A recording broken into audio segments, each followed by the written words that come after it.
All right, so we're back at it for another day here. And you can see, we got axles, semi-trailer axles. So we're doing the brakes on this trailer. They haven't been done in a couple of years, and we gotta get ready for hauling pumpkin juice. And so what we're doing right now is taking this whole assembly off.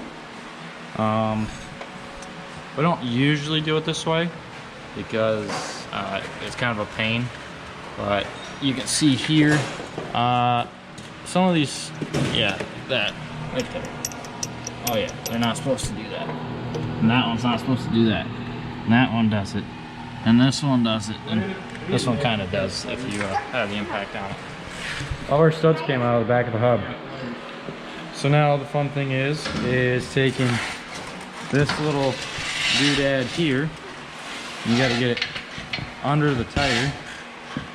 It is actually going under.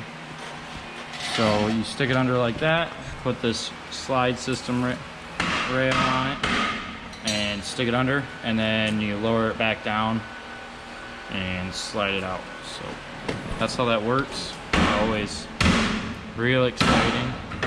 Jeremy's working on taking the brake pads off.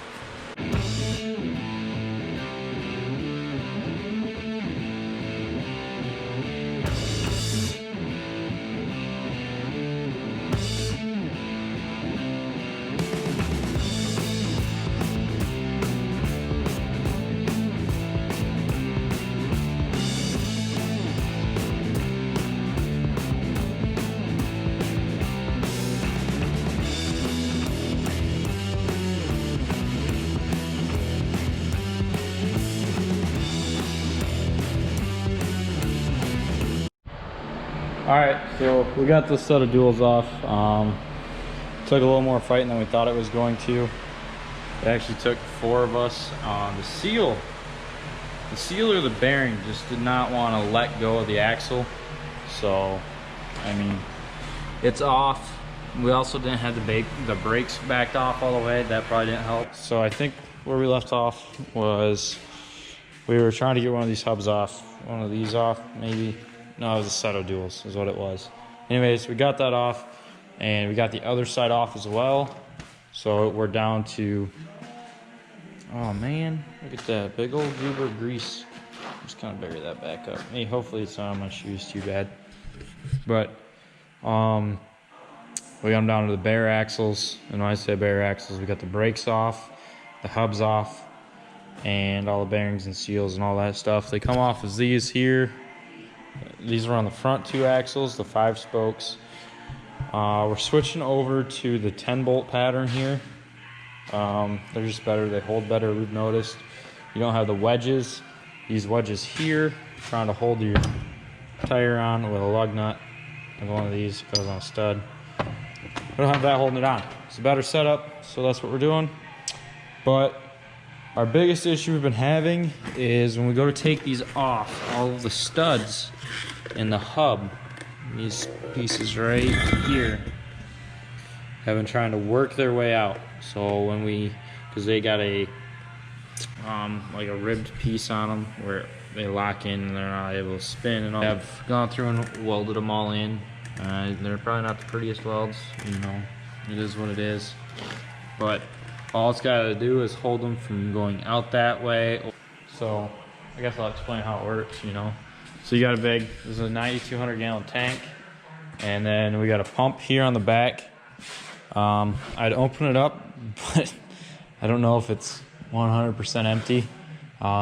Basically you can see in there kind of how the tank, or this red piece, is actually below the bottom of the tank. So everything drains into this. It's got a big impeller on it that pushes, this thing's hydraulically driven off the truck with the PTO, and then it just beats the water up through the spout, and then the spout actually spins